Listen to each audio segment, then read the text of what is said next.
السلام علیکم ورحمۃ اللہ وبرکاتہ۔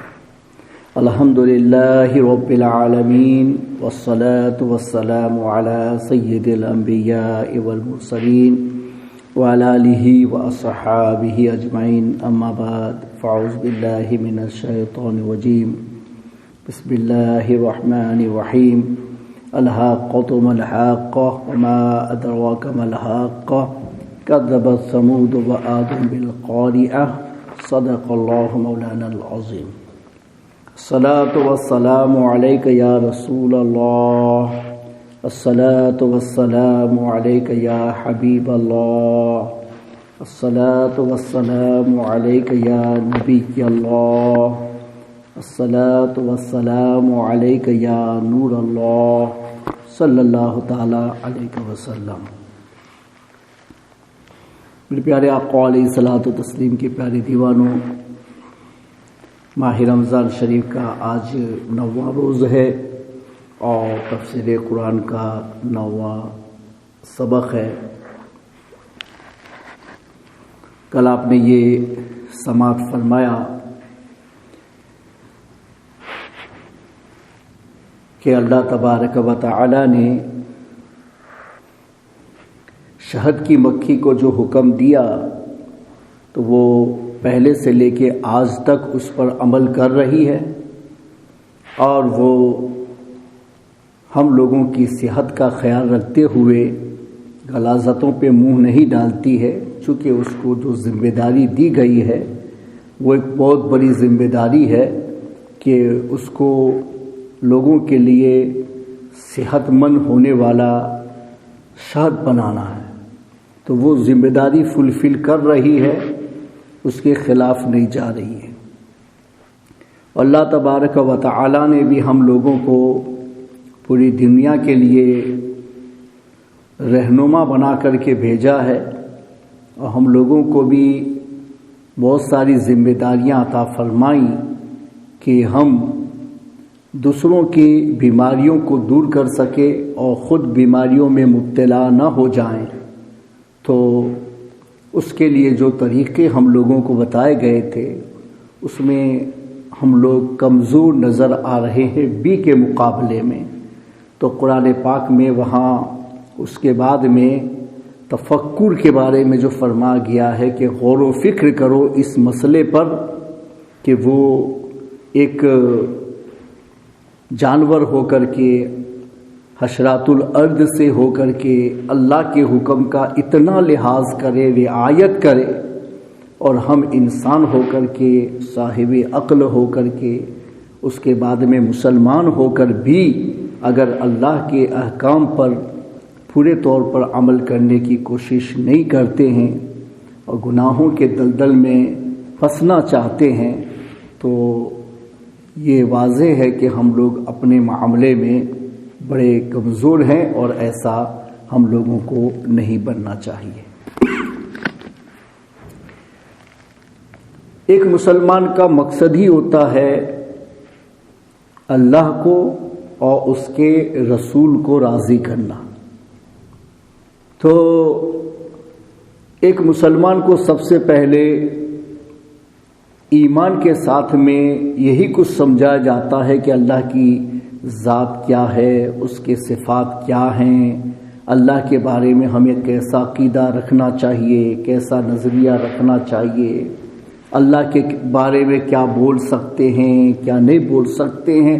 ہزاروں طرح کی عقیدے کی باتیں اللہ تبارک و تعالیٰ کی ذات و صفات کے متعلق بتائی جاتی ہیں، سکھائی جاتی ہیں، تاکہ ایک مسلمان اللہ تبارک و تعالیٰ کی بن سکے، اتنی زیادہ معرفت حاصل کر سکے۔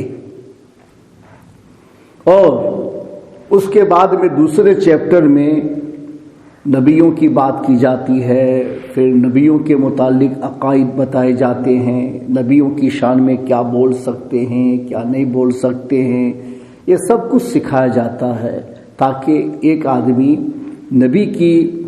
نبی کے بارے میں بھی پورے طور پر معرفت حاصل کر سکے اور اپنے ایمان کو بچا سکے، کوئی غلط بات اپنی زبان سے نہ نکال سکے۔ یہ اسی لیے سکھایا جاتا ہے کہ ان کو آپ سمجھ سکو کہ ان کے درجات کتنے بلند ہیں اور ان کی شخصیت اللہ کی بارگاہ میں کس قدر برگزیدہ ہے۔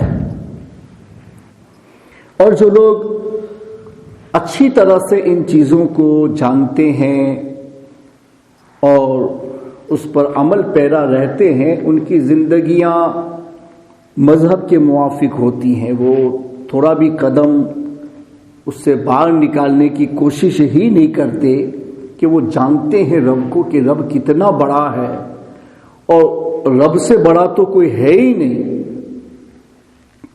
یہ مسلمانوں کا مسلم عقیدہ ہے۔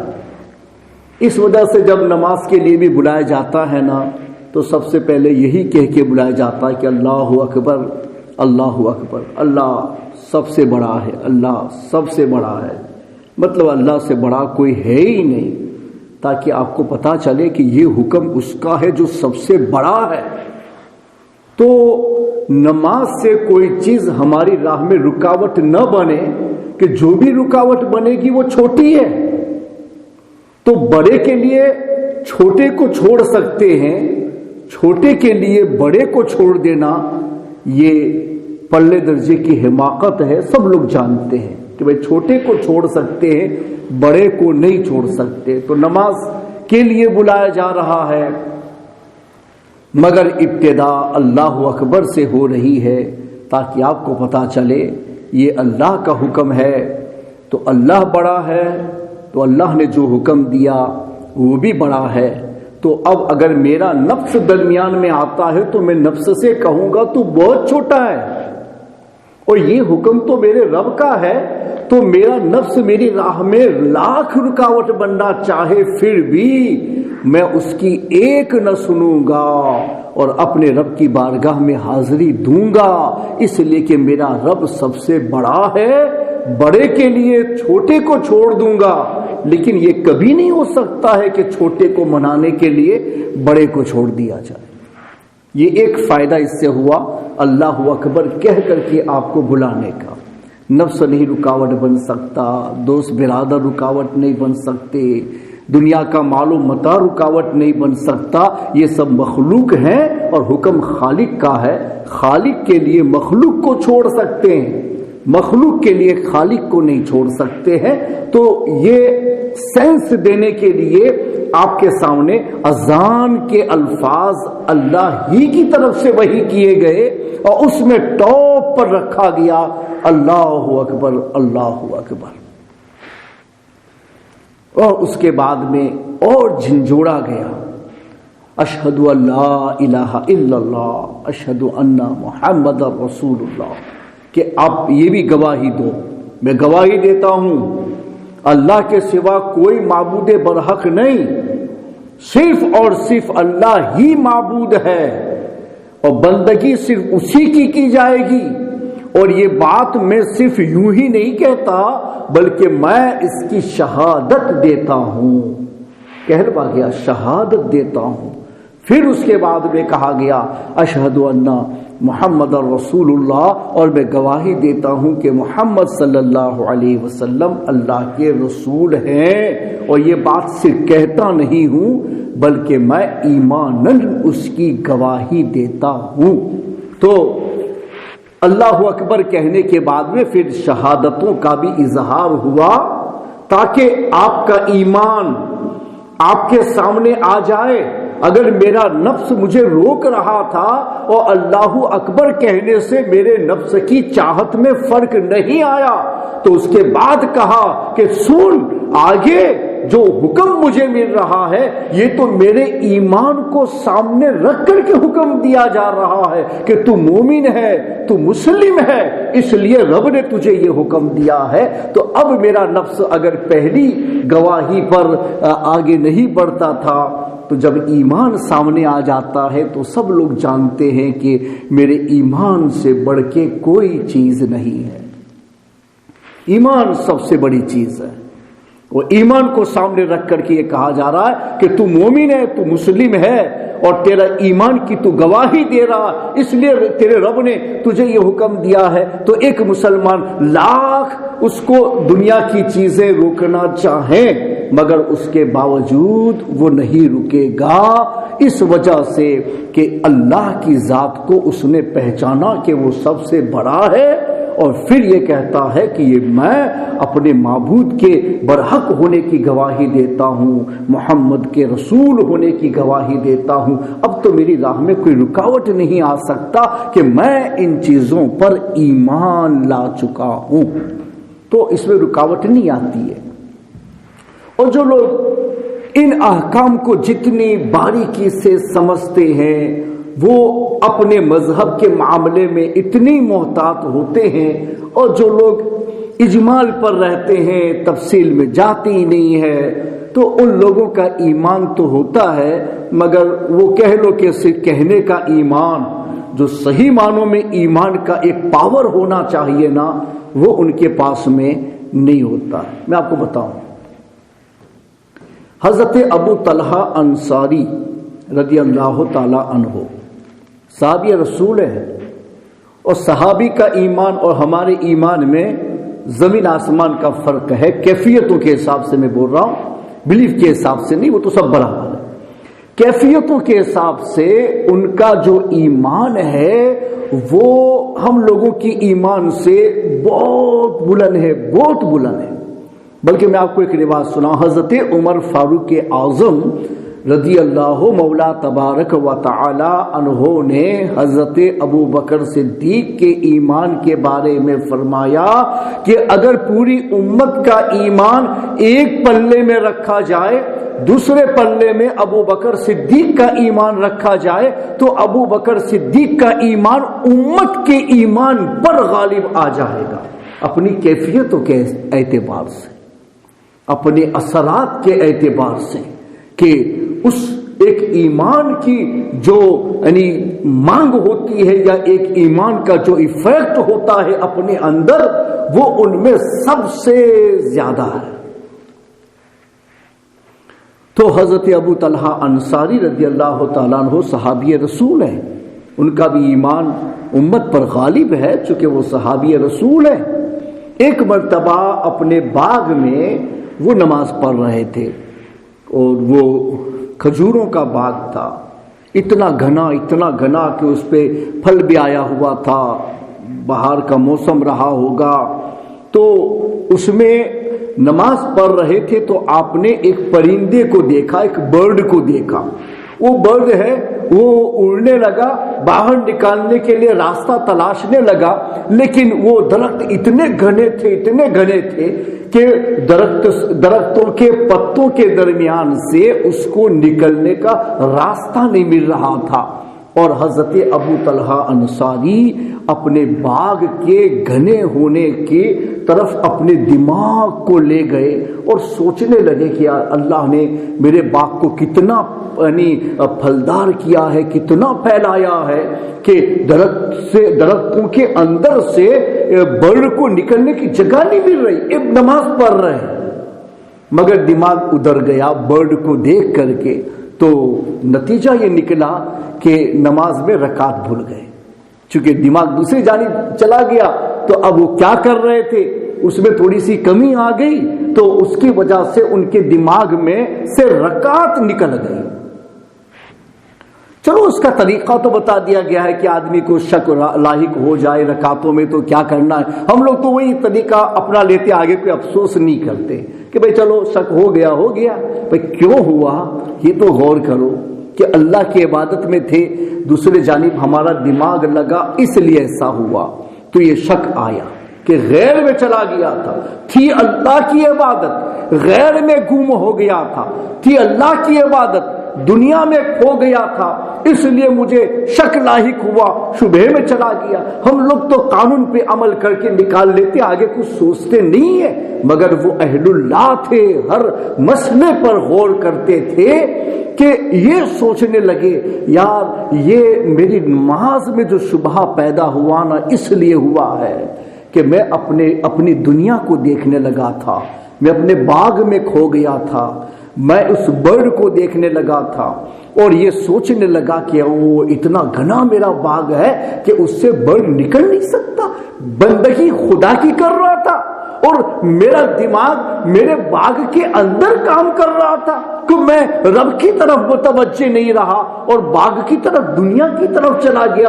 ایسی دنیا کس کام کی کہ جو مجھے اپنے رب کی عبادت سے غافل کر دے۔ اب نماز تو پوری کر لی انہوں نے طریقے کے مطابق، بڑا افسوس کرتے ہوئے نبی اکرم علیہ الصلوۃ والتسلیم کی بارگاہ میں آئے کہتے ہیں میرے آقا مجھ سے بہت بڑی خطا ہو گئی ہے۔ ابو طلحہ کیا ہوا؟ کہ میں اپنے باغ میں نماز پڑھ رہا تھا تو میرا دماغ باغ کی طرف چلا گیا، میں نماز کی رکعت کو بھول گیا، میری نماز میں شبہ لاحق ہو گیا، تو میں نے یہ سوچا کہ اللہ کے رسول ایسے مال کو رکھ کے کیا کروں گا کہ جس کی وجہ سے میری آخرت میں خطرہ لاحق ہو جائے۔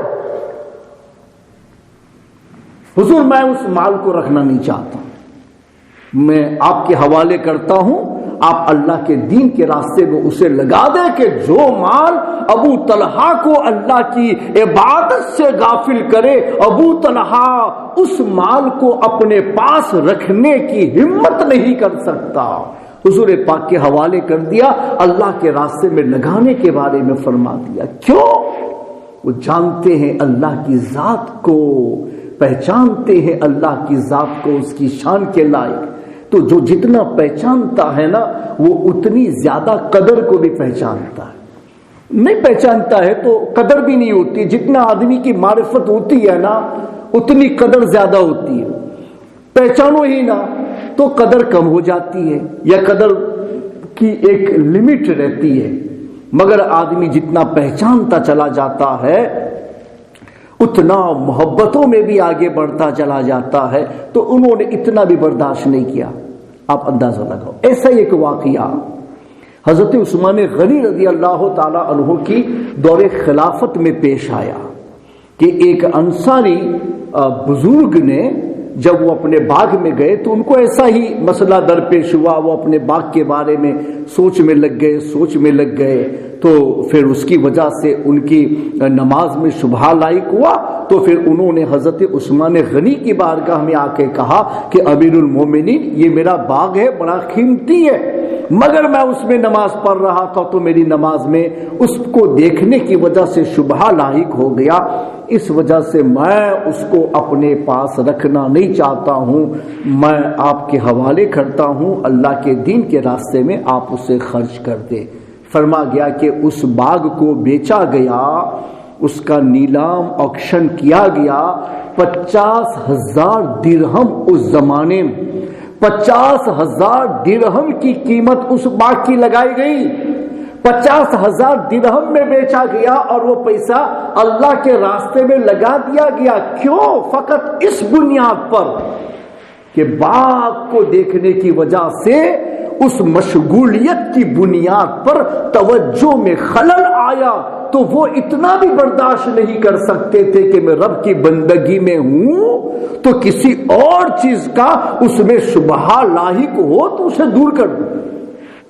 صحابہ نے کر کے بتا، خود ہمارے آقا مولا صلی اللہ علیہ وسلم کی بھی یہ مثال ہے کہ ایک مرتبہ ایک عورت نے حضور اکرم علیہ الصلوۃ والتسلیم کی بارگاہ میں ایک چادر بھیجی کہ حضور اس پر نماز وغیرہ پڑھیں گے، اس پر تھوڑی سی ڈیزائن وغیرہ بنی ہوگی، اس زمانے کے حساب سے جیسے ڈیزائن بناتے ہوں گے اس پر ڈیزائن بنی ہوئی تھی۔ ہمارے آقا مولا صلی اللہ تعالی علیہ وسلم کے لیے اس چادر کو بچھایا گیا اور حضور اکرم علیہ الصلوۃ والتسلیم نے اس پر نماز پڑھی۔ نماز پڑھنے کے بعد میں فرما کہ یہ چادر جس نے دی ہے اس کو واپس کر دو کہ میں اس کی وجہ سے مشغول ہو گیا تھا، میں نہیں چاہتا ایسی، اسے کہو کہ اگر دینا ہے تو کوئی سیدھی سادی پلین چادر بھیجے، اس پر کوئی ڈیزائن وغیرہ نہ ہو کہ میں نماز پڑھ رہا تھا تو میرا خیال اس کی ڈیزائن پر گیا تھا، اس لیے میں نہیں چاہتا کہ اس چادر کے اوپر نماز پڑھوں کہ جس کی ڈیزائن دیکھ کر کے میرا دماغ اس کی ڈیزائن میں چلا جائے۔ اندازہ لگاؤ کہ ہمارے نبی تو یہ بھی برداشت نہیں کرتے کہ ایک ڈیزائن پر میری نگاہ جائے اور میرے دماغ میں وہ چیز آئے، اللہ کی بندگی کر رہا ہوں تو صرف اور صرف میرا رب ہی میرے سامنے ہو اور میں ہماتن گوش ہو کر کے اس کی بارگاہ کے اندر حاضری دوں۔ جب پہچانا جاتا ہے نا تو ایسے جذبات لائے نہیں جاتے ہیں، محبتوں میں ایسے جذبات خود پیدا ہو جاتے ہیں، اور یہ جذبات مانگے نہیں جاتے ہیں، مل جاتے ہیں اگر حقیقتوں کو سمجھنے کی کوشش کی جاتی ہے۔ خود ہمارے آقا و مولا صلی اللہ علیہ وسلم نے ارشاد فرمایا، اور یہ حدیث مسلم شریف کی ہے، صلی کأنک تری فإن لم تکن تری فإنہ یراک۔ ہمارے آقا و مولا صلی اللہ علیہ وسلم نے ارشاد فرمایا کہ ایسے نماز پر گویا تو خدا کو دیکھ رہا ہے، یعنی تیری کیفیتوں کا عالم یہ ہو کہ تو اس قدر متوجہ ہو کر کے نماز پڑھے کہ تو خدا کو دیکھ رہا ہے ہماتن گوش ہو کر کے، اور یہ کیفیت نہیں پیدا کر سکتا تو دوسری کیفیت یہ پیدا کر کہ فَإِن لَمْ تَكُنْ تَرَى فَإِنَّهُ يَرَاكَ، اگر تو اسے نہیں دیکھ پاتا تو یہ سمجھ کہ وہ تجھے دیکھ رہا ہے کہ تو نماز میں کدھر ہے۔ تو تبھی ہم رک جائیں گے۔ ایک تو یہ کہ وہاں دیکھنے میں دیکھ رہا ہوں میرے رب کو، تو کوئی سوال ہی نہیں ہے کہ میں اس سے ہٹ کر کے کسی اور جانب دیکھوں، مگر میری کیفیت اتنی نہیں ہو سکتی ہے، تو پھر میں یہ دیکھوں کہ میرا رب مجھے دیکھ رہا ہے کہ میں اس کے آگے کھڑا ہوں، اس کی بارگاہ میں اپنی نماز کا فریضہ پیش کر رہا ہوں۔ تو میں جب یہ سوچوں گا کہ میرا رب مجھے دیکھ رہا ہے تو میں دوسرے خیالات سے اپنے آپ کو روکنے کی کوشش کروں گا کہ میرا رب دیکھ رہا ہے کہ میرا بندہ صرف کھڑا ہے یا اندر سے بھی میرے ہی آگے کھڑا ہے۔ دو نمازیں ہوتی، اس لیے اہل طریقت نے دو ہی نمازوں کا ذکر کیا، ایک ہوتی ہے ہمارے جسم کی نماز اور ایک ہوتی ہے ہمارے دل کی نماز۔ جو اہل طریقت کے یہاں نماز مانی جاتی ہے وہ اندر سے، یعنی تم باہر سے بھی اس کے جانب کھڑے ہو، اندر سے بھی اسی کے جانب کھڑے ہو جاؤ، ہماتن اس کی طرف مشغول ہو جاؤ، یہ بتا گیا۔ تو وہاں تو تھوڑی سی غفلت آ رہی ہے، وہ اپنا مال پھینک دیتے ہیں، صدقہ کر دیتے ہیں، اسے رکھنا نہیں ہے۔ یہ کیفیت آئی کہاں سے؟ ایمان نے پیدا کی ہے، تو ان کے ایمان اتنے اسٹرانگ تھے کہ اس سے یہ کیفیتیں پیدا ہو رہی تھی۔ ہم کمزور لوگوں کے درمیان پیدا ہوئے ہیں نا، تو ہم لوگوں کے ایمان بھی کمزور سے کمزور ہو جا رہے ہیں، اور اب وہ تو نماز میں خیال کی غفلت آتی تھی تو برداشت نہیں کرتے تھے، اور ہم لوگ پوری نماز ہی سے غافل ہو جاتے ہیں، مگر اس کے باوجود بھی ہمیں احساس تک نہیں ہوتا۔ تو کدھر ہے ہمارا ایمان؟ کہاں گئی اس کی پمپنگ؟ کیوں وہ ہمیں ابھارتا نہیں ہے اللہ و رسول کے حکم پر عمل کرنے کے لیے؟ ہم نے اپنے ایمان کو کمزور بنا لیا ہے اپنی کیفیتوں کے اعتبار سے، اس لیے فرما گیا ہے کونو مع الصادقین، سچے لوگوں کے ساتھ میں رہو، اس لیے کہ اچھوں کے ساتھ میں رہو گے، سچوں کے ساتھ میں رہو گے تو تمہیں فائدہ یہ ہوگا کہ ان کو دیکھتے دیکھتے تمہاری سستی دور ہو جائے گی، تم بھی اللہ کی عبادت میں لگ جاؤ گے، اللہ کی عبادت میں مشغول ہو جاؤ گے۔ تو اچھوں کی صحبت کا بھی فائدہ ہوتا ہے، اچھوں کو دیکھنے کا بھی فائدہ ہوتا ہے، اچھوں کی قربت کا بھی فائدہ ہوتا ہے، اچھوں کی باتیں سننے کا بھی فائدہ ہوتا ہے کہ اس کی وجہ سے ہمارے ایمان سٹرونگ ہو جاتے ہیں۔ ہمارا ماحول غلط ہو گیا ہے، غلط لوگوں میں رہ کر کے ہم غلطیوں کے شکار ہو گئے ہیں کہ آج ہم سمجھتے بس میں مسلمان ہوں نا، میرے لیے انف ہے، حالانکہ ایسا نہیں ہے۔ سب کچھ تو شروع ہی ہوتا ہے ایمان کے بعد، تو ان تو سب کو تو ہم نے چھوڑ دیا ہے۔ تو یہ ہماری کمزوری ماحول کی وجہ سے آئی۔ غلط ماحول سے نکل جاؤ تو اچھے ماحول میں آؤ تو آپ کی ہر سوچ اچھی بن جائے گی، ہر سوچ اچھی بن جائے گی۔ میں اس کے بارے میں آپ کو ایک موٹی مثال دوں کہ دیکھو سوچ اچھی بنتی ہے اچھوں کو دیکھ کر کے۔ جیسے کوئی غلط کتاب، غلط میگزین، غلط چیز ہمارے سامنے آتی ہے اور اسے ہم دیکھتے ہیں تو ہمارا دماغ پھر ان غلط چیزوں کی طرف جاتا ہے، چونکہ دماغ نے دیکھا تو دماغ جیسا دیکھتا ہے ایسا سوچتا ہے۔ غلط چیز سامنے آئے گی تو غلط سوچے گا۔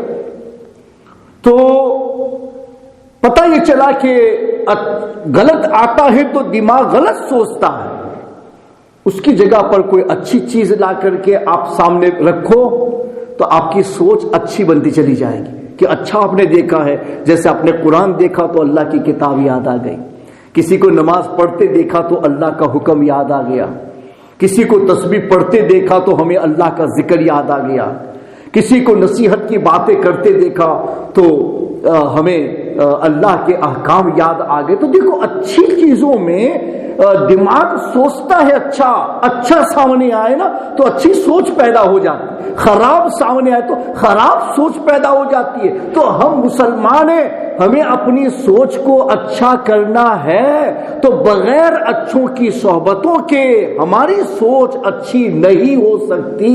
اس وجہ سے ہمیں اچھوں کی صحبت کو اپنانا ہے، اور قرآن نے کونوا مع الصادقین کہہ کر کے اسی بات کی طرف اشارہ کیا ہے کہ اکیلا رہے گا سوچ تیری خراب ہو سکتی ہے، مگر سچوں کے ساتھ اچھوں کے ساتھ رہے گا تو سوچ تیری اچھی اور پاکیزہ ہو جائے گی ان کی صحبت کی بنیاد پر۔ جیسے ایک نبی کی دعا بھی دیکھو، حالانکہ نبی تو خود صالح ہے، نبی تو خود پرہیزگار ہے، مگر اس کے باوجود ایک نبی کی دعا حضرت یوسف علیہ وَأَلْحِقْنِی تَوَفَّنِی مُسْلِمًا وَأَلْحِقْنِی بِالصَّالِحِینَ، مجھے مسلمان ہی وفات دینا اور صالحین کے ساتھ مجھے ملا دینا۔ یہ ایک بہت بڑی سوچ کی بات ہے۔ دنیا میں تو صالحین کے ساتھ رہنا ہی، مگر ایک نبی اللہ اپنی دعا کے ذریعے سے یہ آگاہ کر رہے ہیں کہ تم دنیا میں تو صالح کے پاس رہو تاکہ ان کے صالح ہونے سے تمہیں فائدہ ملے، مگر مرنے کے بعد بھی دعا یہی کرو کہ وَأَلْحِقْنِی بِالصَّالِحِینَ، اے اللہ صالحین کے ساتھ میں ہمیں ملا دے، کہ ان کی صحبتوں کا فیض یہاں بھی ملتا ہے کہ ہم خود درست ہو جاتے ہیں، ان کی صحبتوں کا فیض وہاں بھی ملتا ہے کہ اللہ کی رحمتیں ان کی قربت کی وجہ سے ہمیں حاصل ہوتی ہے۔ جیسے کہ خود ہمارے آقا مولا صلی اللہ علیہ وسلم نے اپنی حدیث میں ارشاد فرمایا کہ ادفنوا موتاکم فی قوم صالحین، تم اپنے مردوں کو نیک لوگوں کے درمیان میں دفن کرو، قوم صالحین میں دفن کرو۔ اور اس کے بعد ہمارے آقا ارشاد فرماتے ہیں ان المیت یتعزا بجارسہ کما یتعزا الحی، کہ جس طریقے سے ایک زندہ برے پڑوسی کی وجہ سے تکلیف محسوس کرتا ہے، ایسے ہی مردہ برے پڑوسی سے تکلیف محسوس کرتا ہے۔ تم اپنے مردے کو تکلیف سے بچانا چاہتے ہو تو صالحین کے درمیان اسے دفن کرو۔ تو قرآن کہتا ہے کہ نبی نے دعا کی وَأَلْحِقْنِی بِالصَّالِحِینَ، اور ہمارے آقا نے ارشاد فرما کہ اپنے میت کو بھی دفن کرو قوم صالحین میں، کہ خراب لوگوں کے پڑوس سے میت کو بھی تکلیف ہوتی ہے، بھلے اس کو نہ ہو مگر ان کو عذاب ہو رہا ہے، اس کو نظر آئے گا تب بھی اس کو احساس تو ہوگا نا۔ برے کے پاس میں مردے کو بھی مت رکھو، اسلام تو مردے کو بھی رکھنے سے منع کر رہا ہے، اور یہاں ہم زندوں کا بھی خیال نہیں کرتے ہیں، صحبتوں میں ہم لوگ اپنا بھی خیال نہیں کرتے۔ اس سے بڑی بات میں آپ کو بتاؤں، یہ حدیث مسلم شریف کی ہے۔ حضرت موسیٰ علیہ السلام کے پاس میں جب حضرت ملک الموت آئے، پہلے میں نے سنا دیا تھا صرف اشارہ، تو انہوں نے کہا کہ میں آپ آپ کی موت کا وقت آ گیا ہے اور اللہ نے کہا ہے میں آپ کی روح لینے کے لیے آیا ہوں، تو انہوں نے اجازت نہیں مانگی۔ پہلے یہ کہنا چاہتا کہ السلام اللہ کے نبی، میں فرشتہ ہوں، میں آپ کی بارگاہ میں آیا ہوں، مجھے اللہ کی طرف سے یہ حکم ہوا ہے، آپ اس کے بارے میں کیا کہتے ہیں، یہ ادب تھا۔ لیکن ملک الموت سے تھوڑی سی جلدی ہو گئی، انہوں نے سیدھے کہہ دیا کہ اے موسیٰ میں آپ کی روح قبض کرنے کے لیے آیا ہوں۔ تو حضرت موسیٰ علیہ السلام بڑے جلال والے تھے، مگر اللہ کے نزدیک ان کا بڑا اونچا مقام تھا۔ وَقَانَ عِنْدَ اللَّهِ وَجِيهًا، اور اللہ کے نزدیک وہ وجیہ تھے، بڑا اونچا مقام تھا ان کا۔ قرآن کہہ رہا ہے کہ موسیٰ کا اللہ کی بارگاہ میں بڑا اونچا مقام۔ تو ملک الموت کو انہوں نے مکہ مار دیا، پنچ مار دیا، آنکھ پھوڑ دی۔ ملک الموت رک گئے۔ اتنا بڑا فرشتہ کہ پوری روئے زمین جس کے آگے ایک تشت کے برابر ہے، اور پورے روئے زمین پر نہ جائیں تو اپنی جگہ پر رہ کر کے ہر جگہ حاضر و ناصر ہے ملک الموت۔ انہوں نے خود اس بات کا اظہار کیا ہے، ہمارے آقا نے بھی فرمایا کہ وہ ایک جگہ سے چاہے تو دنیا کے ہر کونے سے روح کو لے سکتے ہیں۔ اللہ نے ان کو ایسی طاقت عطا فرمائی ہے، جس فرشتے کے پاس اتنی بڑی طاقت ہو، اتنا بڑا کمال ہو، اللہ کے جانب سے منصب رسالت ان کو دیا گیا ہو، اس کے باوجود بھی ایک نبی اللہ کا مقام اللہ کی بارگاہ میں کتنا اونچا کہ موسیٰ علیہ السلام نے ایک مکہ مارا تو ملک الموت کی آنکھ پھوڑ دی۔ اللہ کی بارگاہ میں حاضری دی، میرے مولا تو نے کیسے بندے کے پاس میں بھیجا؟ ابھی تو میں نے ریکویسٹ کی تھی کہ انہوں نے مجھے مکہ مار دیا، میری آنکھ کو پھوڑ دیا۔ تو اللہ نے ان کی آنکھ کو درست فرما دیا۔ پھر کہا کہ موسیٰ میری بارگاہ میں وجیہ ہے، یہ کوئی یعنی عتاب نہیں آیا کہ میں نے بھیجا تم نے کیوں مارا، یہی تو نبی کا مقام ہے۔ سمجھو کہ ایک نبی کا درجہ کیا ہوتا ہے، تاکہ آپ ان کی رضا کو بھی سمجھ سکو کہ نبی کا درجہ اتنا ہوتا ہے تو ان کی رضا کتنی بلند و بالا ہوگی۔ ملک الموت سے کہا جنت سے ایک بیل لے جاؤ، بل، اور پھر موسیٰ سے کہنا کہ اس بل کے اوپر ہاتھ پھیرو، جتنے بالوں کے اوپر سے تمہارا ہاتھ پھرے گا نا اتنے سال کی عمر تمہیں زیادہ دے دی جائے گی۔ ملک الموت لے کے آئے بل اور حضرت موسیٰ کے سامنے رکھا، کہا یہ بل ہے، بیل اللہ نے بھیجا ہے، اس کے اوپر ہاتھ پھیرو، جتنے بالوں پر سے آپ کا ہاتھ پھرے گا اتنے سال کی عمر زیادہ ہو جائے گی۔ اگر موسیٰ علیہ السلام نے پھیر دیا ہوتا نا تو اب بھی ہمارے زمانے میں بھی موسیٰ علیہ السلام رہتے، بھلے ہمارے نبی کے امتی بن کے رہتے لیکن ہم لوگوں کے سامنے ہوتے۔ تو کہا اس کے بعد پھر موت؟ تو کہا ٹھیک ہے، مجھے بیت المقدس لے چلو، میں بیت المقدس میں مرنا چاہتا ہوں، اس لیے کہ اکثر انبیاء کرام اسی زمین کے اندر دفن کیے گئے ہیں، اور میں بھی چاہتا ہوں کہ ہمارے انہی انبیاء کے درمیان جا کر کے میں دفن ہو جاؤں۔ ایک نبی ہے، موت کا وقت سامنے ہے اور اجازت مانگی جا رہی ہے، تو موت سے پہلے کہتے ہیں کہ بیت المقدس کی زمین پر لے جاؤ، وہاں میری موت ہو، وہیں مجھ کو دفن کیا جائے، تاکہ صالحین اور اللہ کے مقدس انبیاء کے درمیان مجھے دفن کیا جائے۔ ایک نبی بھی ہے، اتنا مقدس ہوتے ہوئے دنیا سے جانے کے بعد بھی تمنا یہی کرتا ہے کہ مجھے نیک لوگوں کے درمیان میں دفن کر دیا جائے۔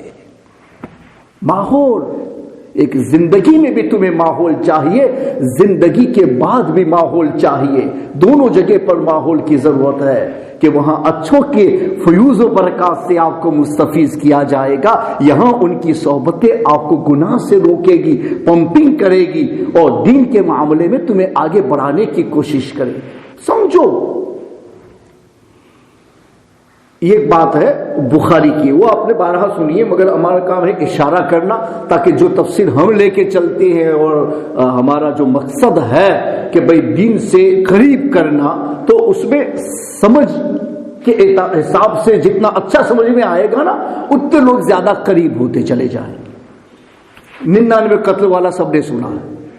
اور اس کے بعد میں کسی مولوی کے پاس میں گیا تو اس نے کہہ دیا کہ تیری توبہ قبول نہیں ہوگی، بہت گناہ کیا ہے تو اب نہیں ہوگی. تو وہ کہتا ہے کہ جب 99 کیا تو اس کو بھی مار ڈالا، 100 پورا کر دیا. پھر ٹھہرا رہا. پھر اس کو احساس تھا کہ میں نے جو کیا غلط کیا، میں نے جو کیا گناہ کیا، نافرمانی کی، رب کے حکم کے خلاف کیا، مجھے توبہ کرنی چاہیے. وہ رب اتنا بڑا ہے تو اس کی رحمت بھی اتنی بڑی ہے. میرے گناہ چاہے کتنے بھی بڑے ہو جائیں مگر اس کی رحمت کے آگے چھوٹے ہیں. کوئی چیز رب کی رحمت سے بڑی نہیں ہو سکتی.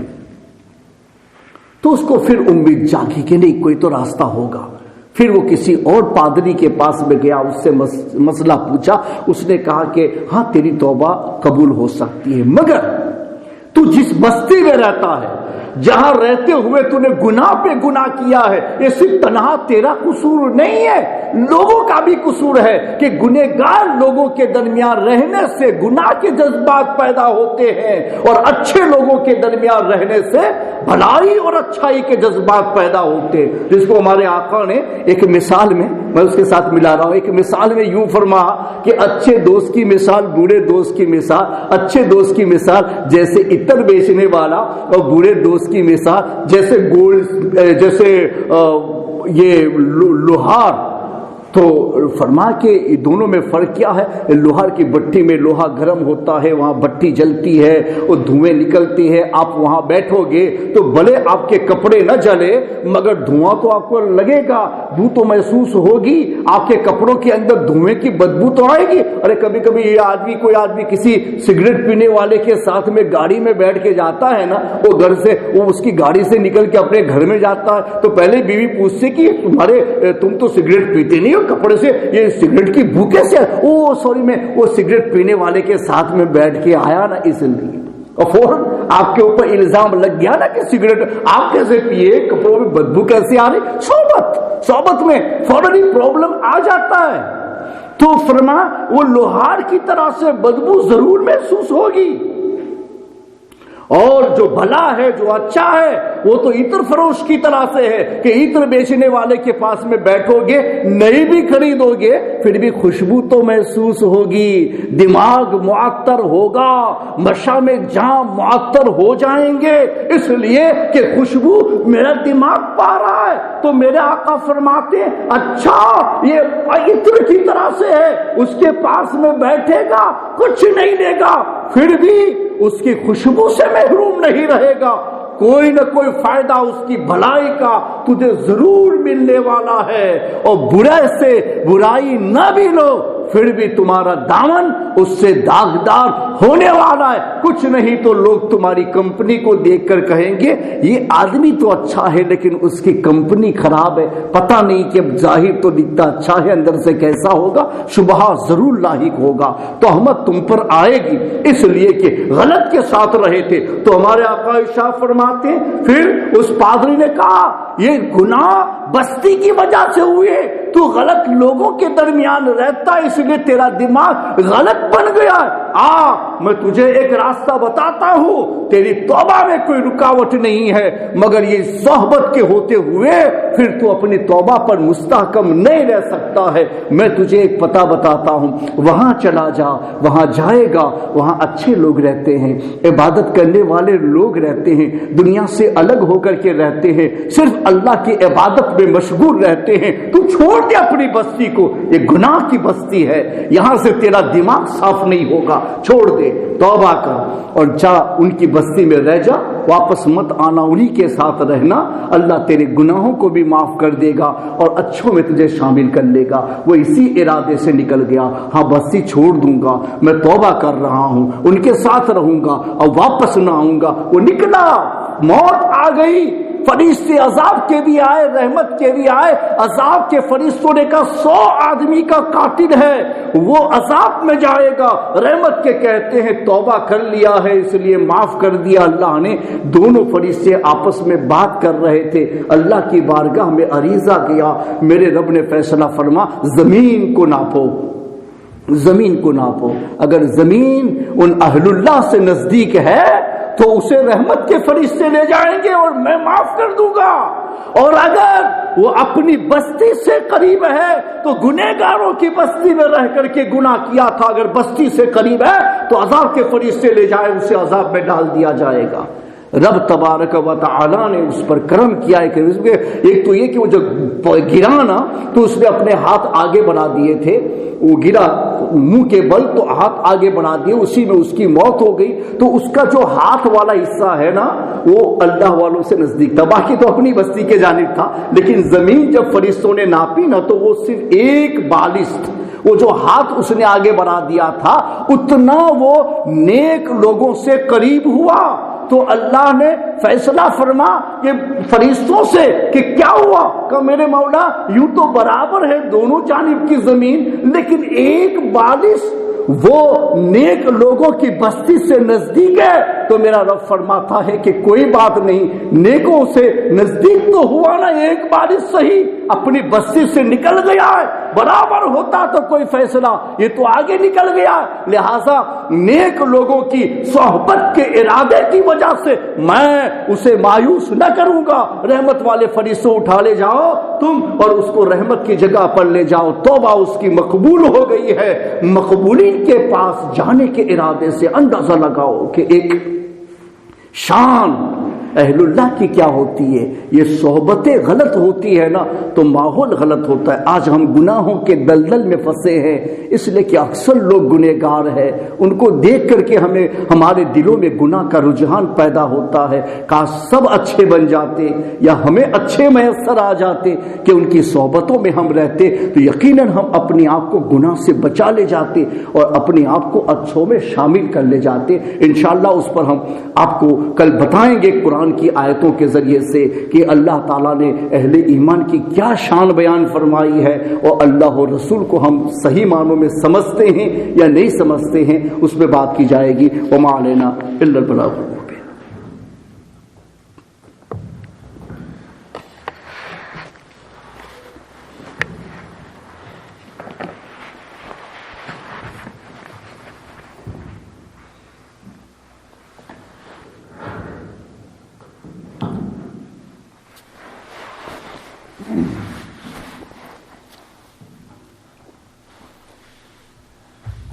الحمد لله رب العالمين والصلاة والسلام على سيد الأنبياء والمرسلين وعلى آله وصحبه وبارك وسلم. Yesterday the discussion was on the moral inclination and the natural disposition of a human, that man's or a human's intrinsic and sublime inclination is towards good. And when we do sins, then we are forcing ourselves against our own natural inclination which Allah subhanahu wa ta'ala has put within us. Today the discussion is on the purpose of a believer, what the purpose of a believer is, and the purpose is to please Allah subhanahu wa ta'ala and His Messenger sallallahu alayhi wa sallam. That is the ultimate purpose of a believer. So within Islam, the first topic we learn about is the attributes of Allah subhanahu wa ta'ala, and then we are taught about the attributes of the Prophet sallallahu alayhi wa sallam. So the one who has in-depth knowledge of these attributes and the one who has in-depth knowledge of the creed of Islam, the aqaid of Islam, then this person has the highest level of iman. And the people who only have a basic understanding of the attributes of Allah subhanahu wa ta'ala and those of the prophets, and has a basic understanding of the creed of Islam, then such people generally do not have a high level of iman in comparison to the ones who do have in-depth knowledge with regards to the creed of Islam. So the most important thing for a believer is to first learn the knowledge with regards to the attributes of Allah subhanahu wa ta'ala and the attributes of the Prophet sallallahu alaihi wasallam and all of the prophets, and what we can believe, what we cannot believe within Islam. So the first thing to do for a Muslim is to learn this, and the person who has this in-depth knowledge, then these are the people who have the highest level of iman. For example, the companions radiallahu anhum, their iman and their level of iman is much greater than ours. See, so the amount of things you have to believe in is the same. So every single person has the same iman with regards to the things they have to believe in. The companions believe in the same thing as we believe in, and we believe in the same things that the companions believe in. But the level of iman can differ, and their level of iman is the highest.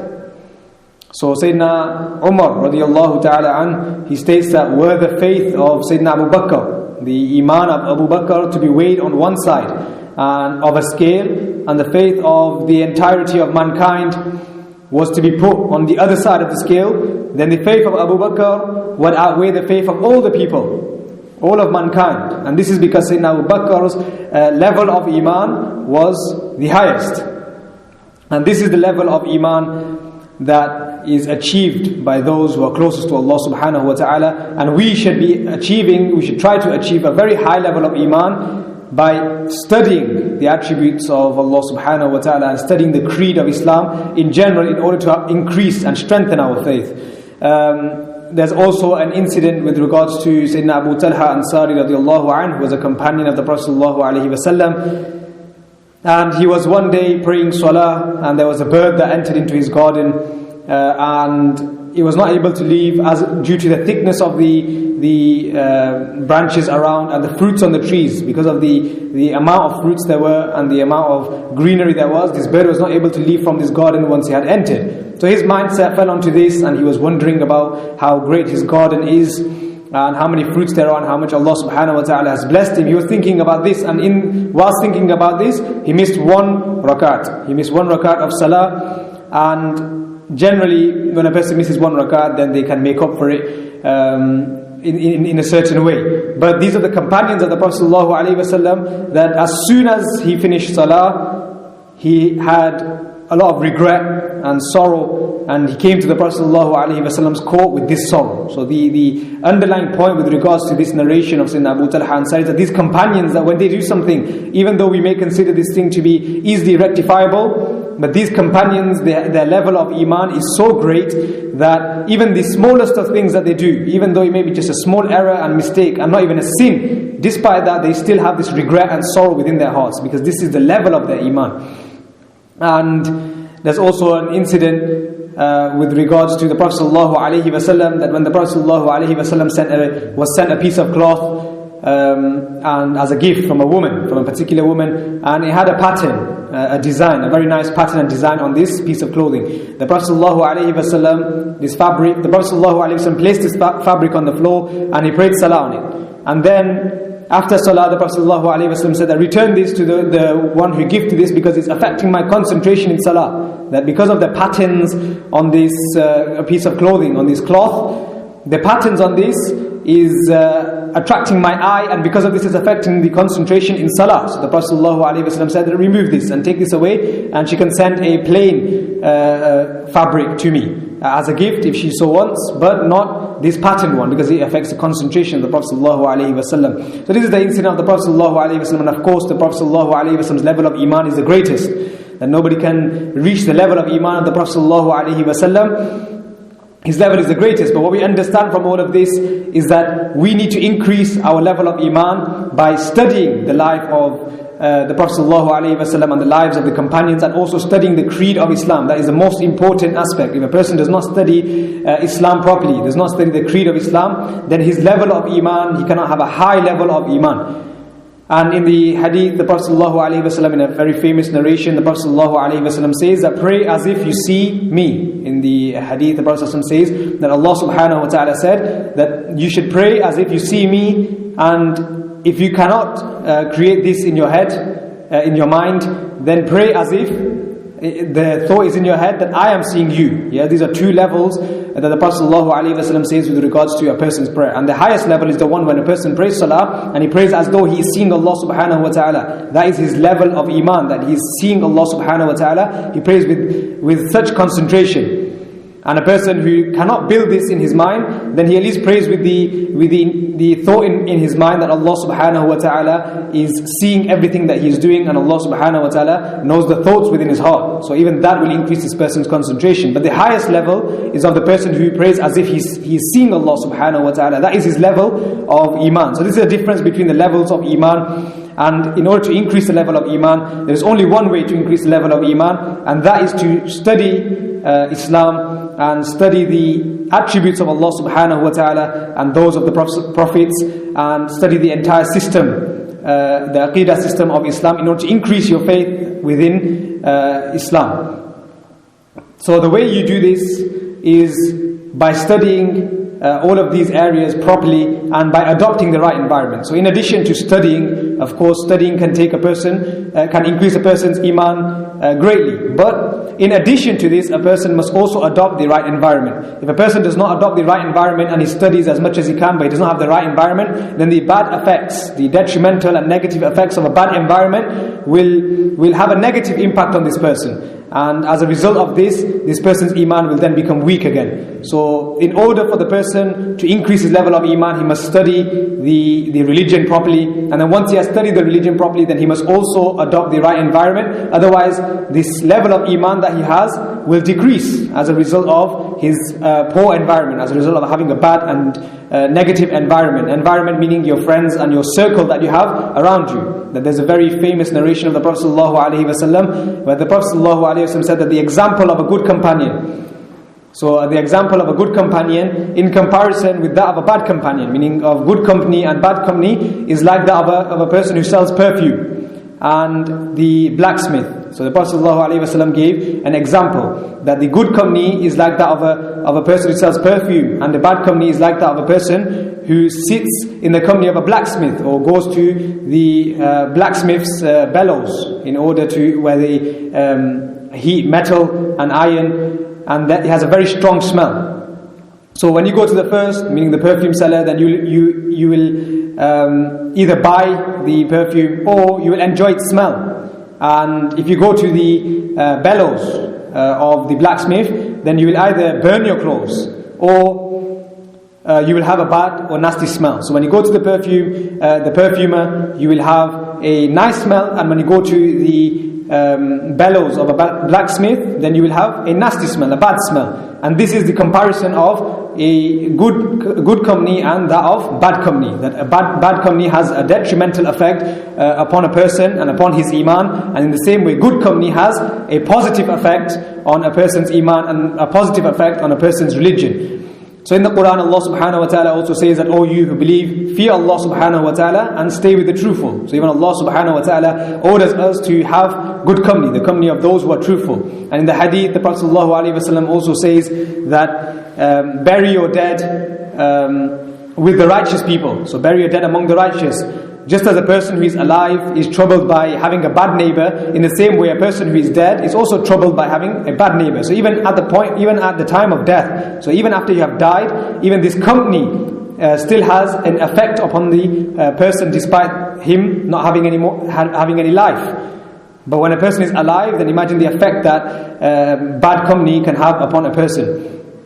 And this is the importance of environment is also highlighted in the hadith of the Prophet ﷺ, in another narration of the Prophet ﷺ, where a person had killed 99 people. This is a narration mentioned in the books of hadith, that a person from one of the previous nations, he had killed 99 people.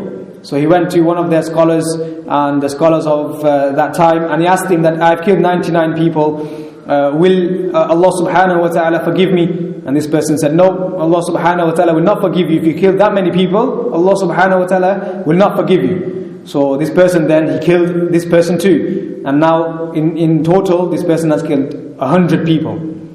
So then again, in regret, he went searching and he found another person, another scholar, and he asked him that, "If I have killed 100 people now, will I be forgiven by Allah subhanahu wa ta'ala?" So this person said, "Of course Allah subhanahu wa ta'ala will forgive you. He's merciful, Allah subhanahu wa ta'ala will forgive you. So go to this place where they are the people of Allah, so people who worship Allah subhanahu wa ta'ala, the friends of Allah. Go to them and sit with them and pray with them, and Allah subhanahu wa ta'ala will forgive you as a result of their company."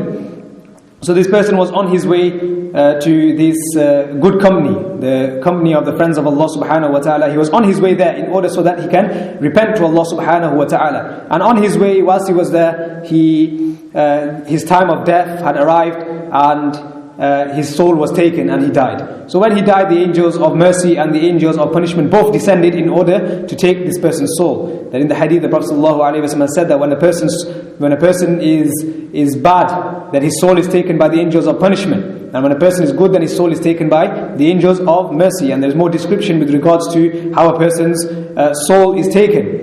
So with this person, both the angels descended, the angels of punishment and the angels of mercy and reward. They descended and they both had a discussion among each other that who will take this person's soul. Because this person, one side, the argument was that this person had killed 100 people and he had not repented for this. So because of this, the angels of punishment should take his soul. And the other side argument was that this person, he was on his way to the people who were the friends of Allah subhanahu wa ta'ala, and he had already made this conviction of repenting in the court of Allah subhanahu wa ta'ala, so we will take his soul, meaning the angels of mercy. So in all of that discussion, a person came and an angel, in the narration he mentions, an angel came in the form of a person to discuss between them, to mediate between the two angels, that the solution is that you measure the distance between this person and where he came from, so where he had killed 100 people, where he had come from, measure the distance from there to this person and the distance from this person until the friends of Allah subhanahu wa ta'ala. And whichever is closer, then that angel, that group of angels will take this person's soul. So if it's closer to the city where he had killed 100 people, then the angels of punishment will take this person's soul. And if he is closer to the friends of Allah subhanahu wa ta'ala, then the angels of mercy will take this person's soul.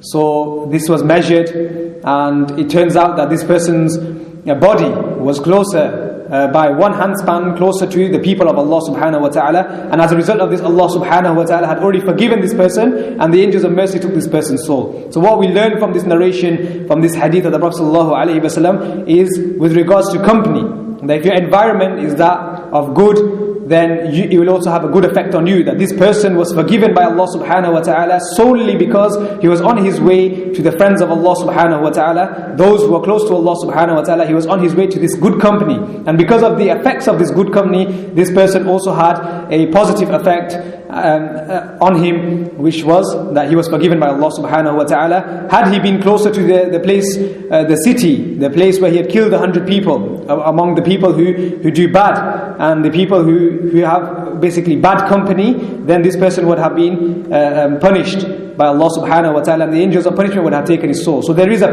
positive effect of having good company, and there is also a negative effect of having bad company, which is established from the hadith of the Prophet sallallahu alaihi wasallam, and also from the verses of the Quran. So may Allah subhanahu wa ta'ala give us the ability to act upon the teachings of Islam. Assalamu alaikum.